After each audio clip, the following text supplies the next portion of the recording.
How should the Springboks line up against the All Blacks at Ellis Park? That is the question for today. I'm joined by one of my best mates all the way from Netherlands, Stelios Iotis. Hey, how's it, George? Thanks for having me, man. You know, I'm a big fan of the channel. Anytime. Before we go through the lineup, your style, how do you see that one at Ellis Park going? Oh man, you know, Ellis Park, historic grounds. I mean, you know, we all know what's happened there in the past before, something that we're all very proud of. I think, look, obviously All Blacks all the way. Well, you are dressed in all black. No. I honestly do think that the Springboks will take it. I think we'll nudge them, you know, home ground advantage at altitude. I think we will. We've come second best in New Zealand a lot in the past, you know, the Rugby Championship specifically. So I'm looking forward to a clash of the Titans, literally, and I think the Boks are gonna pull it off. No, it's gonna be a big one. There's only one rule. We both have to agree on the players that we select. That's the only rule. So if we disagree, you're gonna have to convince me, or I'm gonna have to convince you. So going into the prop positions, we got a couple of guys: Thomas de Toy, Steven Kitsoff, Vincent Koch, Frans Malherbe, Ox, Gerrit Steenkamp, and Jan-Hendrik Wessels. Who are you going to start at 1 and 3 against the All Blacks? George, I think that's an easy one for me. And I saw your squad announcement video the other day, which is not leading into my bias here, but I think at number 1 there's only one guy that eats cake, and I think that's Ox and Che. I think that's an easy pick. Yep. And number 3, I think you can't move away from the refrigerator that is Frans Malherbe. I think that's my one. Tractor. Yeah, I mean, they did such a good job in that first test against Australia. Absolutely decimated Australia in the scrum. Didn't have to do much work in that second test, although they did do a good job. So I think you can't not start them. You can't. I think you'd be fooling yourself if you're going to start anyone else, to be quite honest. Okay, and then into that hooker position, it gets a little bit more tricky here. Obviously, Rassie has dropped Johan Grobler, which is, we're a little bit thin on the hooker positions, but we do have Bongi, we do have Malcolm Marx, and Jan-Hendrik Wessels could also play hooker there for the Springboks. Now, I'm pretty sure you're not going to say Jan-Hendrik Wessels. Who are you going to start, Bongi or Malcolm, and why? I think we've all been struggling with this in our minds as Springbok fans, and you know, like, who do you start with between Bongi and Malcolm? I think it's such a difficult choice. I still think Malcolm Marx is one of the best players in the world, and Bongi's up there as well. So I like Malcolm Marx more as a rugby player. I think he's more exciting than Bongi, but still, I mean, Bongi 9 out of 10 out of 10 as well. I do still though think Rassie's going to pick Bongi for that number 2. I think he's going to start Bongi, and I think Malcolm's going to come on bomb squad. So that's my take. I think Malcolm's just more of an impact player than Bongi Mbonambi is. He'll make more of a difference coming off of the bench, where Bongi will give us a good start, lay the foundation, and then Marx will build a temple. I agree. Yeah. Get into the lock positions, and very interesting position this, because we have a lot of guys that are injured. Franco Mostert, Jean Klein, Loet de Jager. I mean, Rassie's even called upon Nicholas Janse van Rensburg, who I've personally never heard of. Yeah, I was like, who's this guy? But I have done a Wikipedia search. I have done a little bit more research into him. He's played for the Springboks once before, back in 2021. He plays for Montpellier. Jake White took him over there in 2016, played 150 caps for Montpellier, but he actually plays the majority of his rugby in the flank position for Montpellier, but provides the services of a number 5 lock while he's playing flank. So he's a Peter Steff to Toy light, is what we're saying. Yes, exactly. Pretty much. He can play 7, he can play 6, he can play 5. So Rassie's trying to do another Peter Steff. 100%. I mean, and we have Ben Jason Dixon, which is scary to think about. Yeah. So we've got Eben, we've got Salman Murat, Roan Nokia, RG Snyman, Jansen van Rensburg, and then we also have Peter Steff the Toy that could potentially play lock. We saw him do it in that first Australia test. Who are you going with here? Look, I think number 4 jersey, I think there's one person in the squad that owns that jersey. I don't think there's any doubting that. It's Eben, the monster that he is. Going now for, I think it's Brian Abana's record now for the most caps, Springbok, second most caps, I think. Look, and I think in the number 5, I think it's like you say, we've got a lot of injuries there at lock. I think it's going to be Roan Nokia starting in that number 5 jersey. Someone Murad, for me, to be honest, doesn't have a place in a senior Springbok squad like we've got right now, to be honest. I know that's a hot take, but that's honesty. My opinion. I think, give him a couple caps, make him a captain if you will, and maybe look for the future. But in the senior box squad, I don't see him having a place. Yeah, so that's my 2 picks. I think Eben and Roan. And you wouldn't play Peter Steff at 5 and play Ben Jason Dixon at 7? That's an option. It's an option. I mean, if you think about the World Cup final where, you know, PTSD, as I like to call him, he absolutely obliterated Geordie Barrett. I mean, he was an absolute machine. He was playing in the number 7 jersey. Yeah. He wasn't playing in the lock jersey, if I remember correctly. But I think he works at 7. I think it's nice to have the flexibility that he can go there, you know, to the lock position if needed. But I would keep him at 7. I 100% agree with you. I'd Eben and Roan Nokia starting, and then probably RG Snyman coming off the bench and providing that Viking-like we'll get impact. To the bench. Yeah, we will get to the bench and the split. Okay, into the loose forwards, and it sounds like you've already picked your number 7, and I feel like 6 picks itself. Siakalisi at 6, Peter Steph at 7, number 8. So we've agreed on 6 and 7. Agreed. Number 8. Siakalisi, no question. Number 7, Peter Steph. Number 8. Kwagga, Ulrich, Jasper Visser. Talk me through this one. I'd like Evan Roos to start, please. No, for all of you that don't know, I'm a big fan of Evan Roos. I think he's an absolute monster, so that's why I say that. But obviously, he's not in the squad. I think it's a tough one. It's definitely, I think, one of the most contentious positions right now in the forward pack. I definitely feel that way. I think, like you've said in the past, George, Kwagga, and we'll get to the bench, but I think Kwagga, especially against teams like New Zealand, he's that impact player you want at 60 minutes to come in and take the game, get those crucial turnovers, swing the game in your odds when it comes to those like nail-biting 1 or 2 pointers. So I wouldn't start Kwagga. I think we want to start with the real enforcer, a real strength. I'd put Jasper in that number 8 jersey. And you don't think, I mean, he's obviously been in the Springbok camp training with them for a bit. He served, I think it was an 6 or 8 match ban. He hasn't played since the end of season. I don't know, do you not think he's going to be a little bit rusty? They've obviously backed Ulrich Loh for both tests against Australia. Is there a world where Ulrich Loh starts this just because he's played those 2 against Australia? You're probably right. I mean, yeah, that actually makes it a bit more difficult. I forgot about that. To be honest, Jan, I think Ulrich Loh is also quite that enforcer as well. So, well, I'm just making you think. I would also go Jasper at 8. Yeah, it's about the experience with this kind of New Zealand. We really want to. I mean, we win that first Test match, and it's like we smooth sailing almost. For the rest of the championship. Well, I mean, let me not speak too soon, but yeah. No, but I think you're right. I think experience wins against New Zealand. A lot of inexperienced guys. New Zealand at the end of the day lift their game when they play against the Springboks. So 100%. You need guys who are used to that, who faced them in a World Cup final, who know what New Zealand's all about. So yeah, I would definitely go Jasper Visser there. Yeah, no, for sure. Okay, and into the back line where there's some massive calls to be made. There's some hot waters here. There's major hot waters. I think the forward pack is arguably easier to pick than the back line. Agreed. Without a doubt. Talk me through the scrum off position. Morne van den Berg has been dropped, which I think he's fair. He didn't have a great game against Australia, but he was kind of thrown to the wolves. Yeah, I agree, George. Like, I mean, look, when I watched the game, obviously a couple of beers deep, but I mean, I was still paying attention because I wanted to see how he would do in that number 9 jersey. I don't think he had that X factor we were looking for. I think it was fine, but I don't think there was anything that stood out. Nothing compared to the likes of, a Grant Williams, which I think that gives a bit of a clue into what I'm about to say, but what are your thoughts? Let's talk through this. We got Jaden Hendricks coming up, being recalled back to the squad after an injury. Obviously, he's training with the Sharks, and he played in the Currie Cup last week and was quite impressive. You've got Kobus Reinach, who's done it on the biggest of stages for South Africa. Again, don't think he performed great against Australia. And then Grant Williams seems to almost be the find of the season somewhat. He hasn't got a start yet. He's been coming off the bench. Are you going to be ballsy and start Grant Williams here against New Zealand? Or look, I love Kobus Reinach. I think he's been on form since 2019 World Cup, and it's only got better. 2023, I think he was outstanding in the Rugby World Cup. Better than Faf, to be quite honest with you. And I think Faf, obviously, okay, he's not in the squad, so we won't talk about him for now. But Jaden, like you mentioned, he just came back into the squad. And I think with guys on form, like, it's not as contentious as the number 8 position in that sense. Like, I don't think we'd start Jaden now because Grant and Kobus are pretty decently on form. So for that reason, I wouldn't start Jaden. Look, like I said, I'm a big fan of Kobus, but I think Grant Williams has just got that X factor, man. He's got that nippiness of a 9 that you want. He's going to take those little gaps when New Zealand are napping, and I really think he would be a real standout at 9. I'd love to see him start at 9, to be honest, to get some recognition also for his form. Let me throw this into the mix here. The last time Grant Williams played at Ellis Park, I was at the game. I'm not sure if it was for his debut, but he had minimal caps, or it was his debut. I don't know if you remember. I think we were playing Wales, and he went up and got knocked out in the first 30 seconds of the game. Yes. So now he's going back to Ellis Park, where he got knocked out. Is that going to play some mind games maybe?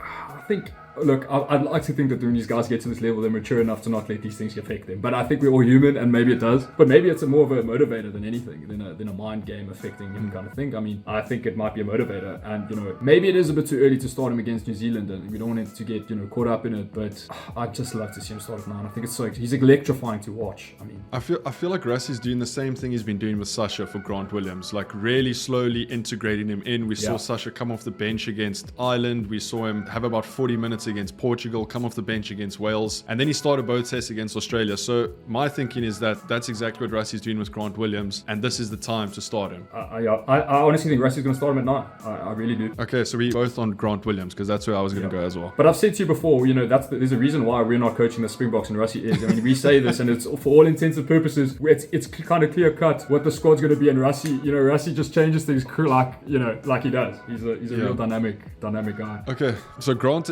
at 9 into 10, which is, this could be a 20-minute video all on its own. Yeah, it could be. Who plays fly half? Who plays fly half? Yeah. Who plays fly half? Andre Pollard or Sasha? I'm conservative, okay, in my picks. Let's put it that way.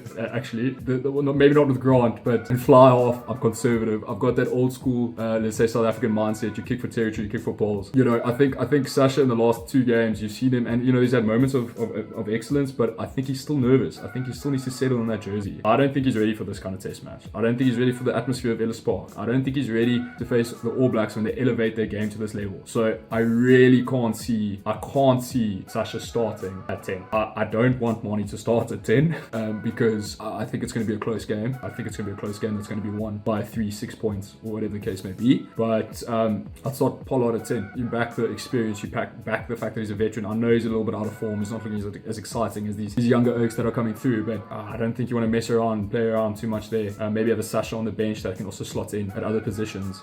I don't know if I'm too much of a fan of this Pollard at 12 kind of situation that we did against Australia last week. I hope he doesn't repeat that this week. I think we need to stick to what we know. Pollard works at 10 against New Zealand. We've seen it live and in action. So I go Pollard at 10. Pollard at 10. So you're going to go risky at 9 with Grant Williams. I say risky, but let's say inexperienced at 9, and then put all the experience into that number 10 jersey. Look, in my video where we were breaking down the team for Australia, I said if Sasha starts that second test against Australia, my thinking is Rassie's going to start him against New Zealand and carry through that momentum. But again, like we've said, New Zealand's a completely different beast, right? They're not our bogey team, but both sides elevate, and it feels again like we're in a World Cup situation where the stakes are high. New Zealand have just absolutely trounced Argentina. They wounded, they want to prove a point. Big revenge.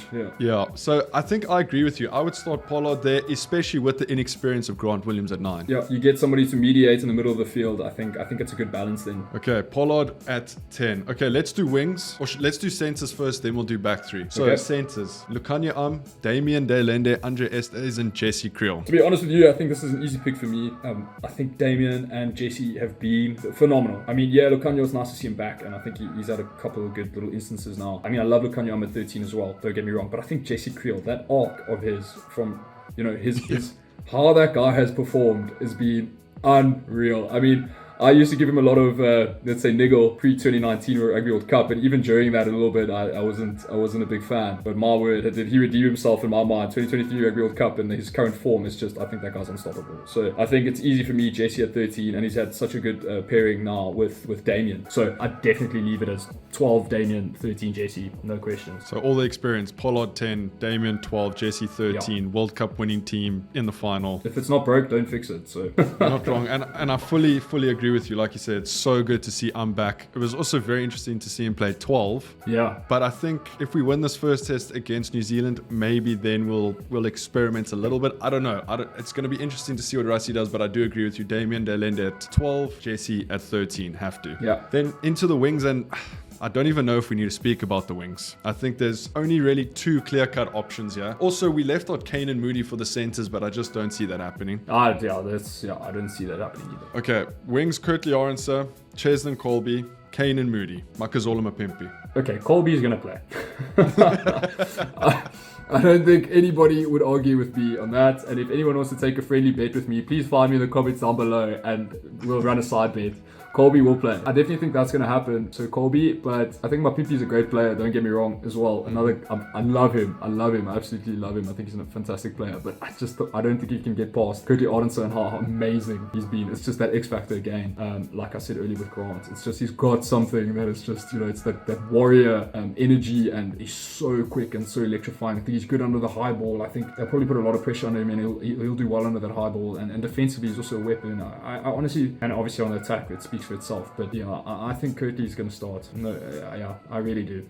I don't think there's another conversation to have where we don't pick Kirtley, Aronson, Ches and Colby. As good as Makazola is, Cheslin and Kirtley they are something special. It's something special, exactly.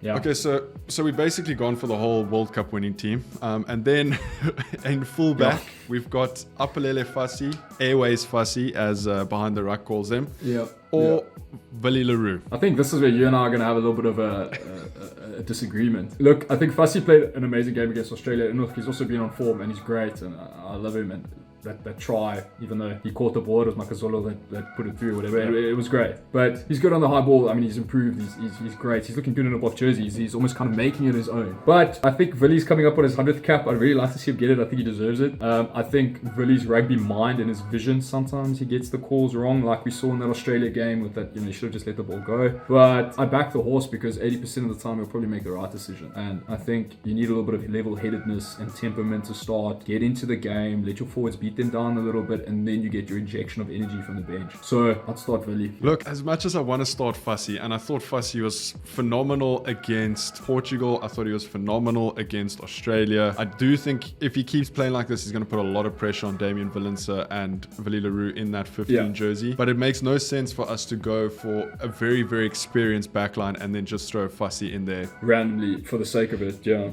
You kind of have to go Willie Leroux there. Again, like you said, this is going to be a close game. A lot of people are thinking that the Boks are going to trounce the All Blacks. Or that's what the media is at least saying, that the All Blacks are wounded, they're not sharp. That's not going to happen. It's going to be tight. So. Yeah. It's going to be tight. So you need to have experience. As much as people hate on Willie Leroux, he does create the opportunities that everyone else scores. And when he is on song, he is one of the best fullbacks in the world. Just one more comment on that, George. I think a lot of people give him a lot of hate because they see him making mistakes, but what they don't see is the stuff he does off the ball, or like those little assist passes, or those little kicks, or like those, just that little interplay, that those little dark arts, not like the ruck, but like a backline dark arts that you don't really see Willie doing. I think that's where he's an absolute key element to a lot of the Springbok success. I mean, that's my take on it. So yeah. Okay, so that's our starting 15. A very, very experienced side, very similar to the World Cup winning side that played the All Blacks in the final. Now, Rassie has quite the knack of picking a 7-1 split against New Zealand. Yeah. Talk to me about the split option, Stal. 5-3-6-2-7-1. You see, and we can't just be so, let's say, on the straight and narrow, George, because if we just pick basically the Rugby World Cup team, I think also on the converse, if I, like we've done basically, if I say, okay, 6-2 now, also basically Rugby World Cup final team, we can be sure that Rassie is probably not going to do. And so I don't, as much as I think it's going to be a 6-2, I'm pretty confident that it can't be exactly what they face in the Rugby World Cup final. He will find something new. So that's my reservation now. Look, I think I would say 6-2, but I think he might actually go for a 5-3. Interesting. Maybe you have an extra scrum off. So you have maybe your Querbis, you'll have Sasha who can go slot in maybe center, fullback, and then maybe even he does a 3 fly half thing. He's got Pollard, Sasha, and Marnie with the Querbis on the bench for scrum off replacement. So maybe he does that. I can see that being an option. Then he's got a bit of flexibility in the back line. A 5-3 to me just doesn't make sense. Especially, lots of people say when you travel to Loftus, they're playing at altitude. Well, they're playing in Gauteng, in Joburg, which is also at altitude. So. Yes. I mean, a 6-2 split, you absolutely bombed. We could even see, I'm more leaning towards a 7-1 than a 5-3. As crazy as it sounds. It's so tough. Because 7-1. Then 7-1, you put Sasha on the bench. He can cover everything. Yeah. Colby can play scrum off, which he already did in the first test against Australia. Colby can play hooker. Yeah. I think at altitude, like you said, I don't think Rassie's going to do something that anyone expects. Yeah. And maybe what we aren't expecting is the 5-3. But I just think at altitude, at Ellis Park, in the first test, look what we did against Ireland. We battered them in the first test, and we should have beat them in the second test. We just didn't pitch up on that day. But to really knock New Zealand down a peg, and I mean, I want to say 6-2, but like you said, Rassie's in your head. Yeah, he is in my head. He's playing mind games with me. It's tough, Jordan. It's tough. It's really tough. Okay, well, let's stop sitting on the fence here. Let's decide Let's decide on a split. Well, Don't look at you me decide. to make the decision. No, you decide. I don't want to make the decision. Okay, no, let's go 6-2. Let's go 6-2 Okay. because I think that's the most likely choice, and it Yeah. gives us a little bit more to work with. If it's a 7-1, great content. If it's a 5-3, great content from Rassie. Yeah. Okay, so 6-2. Who are the two props you put in on the bench? You got Thomas de Toy, Steven Kitsoff, Vincent Koch, Gerrit Steenkamp, or Jan-Hendrik Wessels. Yeah, I think Vincent's got to be there. I think that speaks for itself, really. I think I don't need to say too much else there. I think Kitsy just got back into the squad now, so I don't think Kitsy's going to be on that bench. Thomas.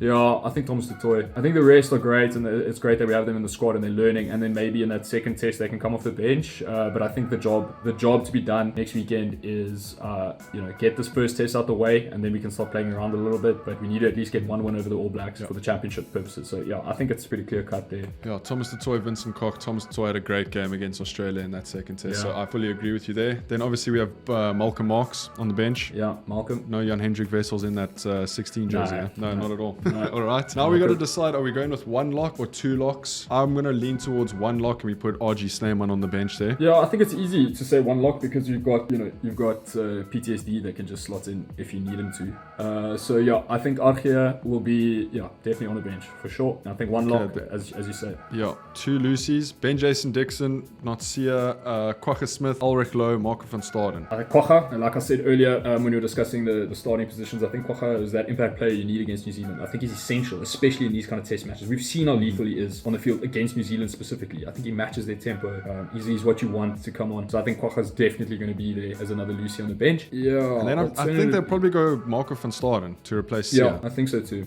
I think a Marco van Staden as well. I think unfortunately for BJ Dixon, it's just Peter Steff is going to play 80 minutes. It's just a fact of the matter. I think if PTSD was out of the mix, then Ben Jason Dixon has a very solid role in the box squad. But at the moment, I'd rather go Marco, specialist kind of guys, Marco and Quacha. Yeah. Then our two backs, one scrum off, and probably Sasha Feinberg Ngumazulu, or Feinberg Ngumazulu. I've been getting roasted in the comments for saying it wrong. Yeah, it's a bit tough when you're out there. I must be careful not to say anything, pronounce anything incorrectly. Yeah, I'm in the public eye now. So Quibus, scrum off, replacement scrum off, and then Quibus and Sasha, because he can slot in multiple slots. We know how Rassie likes to bump people around. So yeah, I think that's easy. Okay, lovely. So that's our squad. Very experienced. I'm excited. Any final words for the All Blacks, for Rassie, for the Springboks? Yeah, don't roast us too much if we get it wrong, because I think, I said, don't be a little girl, man. They're just comments. Actually, you know what? Let's see what their worst can do to me. I want to hear all the comments. They can see what the comments can do to me. They can rip me apart. Let's see how it goes. No, I think it's gonna be a tight game, George. I think it's gonna be tight. I think it's gonna be amazing. I think for me, the favorite games of rugby that I love to watch, just because of the tempo and how both sides raise their game, is there's nothing like a SA New Zealand rugby match. Irish fans can complain in the comments if they want to. So worried about the comments. That's the kind of World Cup finals we look out for. It's the South Africa New Zealand games. Anyway, but it's going to be tight. I think it's going to be awesome. I think the Boks are going to get the job done. I really hope they do. But New Zealand, this is a hurting New Zealand squad. I mean, they're going through some new reforms, and I think there's nothing more dangerous than like a dog or an animal that's hurt. They get more aggressive. So there's also that in the back of my mind. Which I think the Boks are going to get it done at Ellis Park. We're going to have to wait and see. It's going to be very, very interesting at Ellis Park. I will be there, so if you go in, let me know, and I'll see you guys there. One final thing, if you haven't, please absolutely murder that subscribe button. Leave this video a like, drop your opinions down in the comments, and we'll see you guys in the next one. Take it easy. Peace. Thanks. Cheers. Bye. That's after the credits.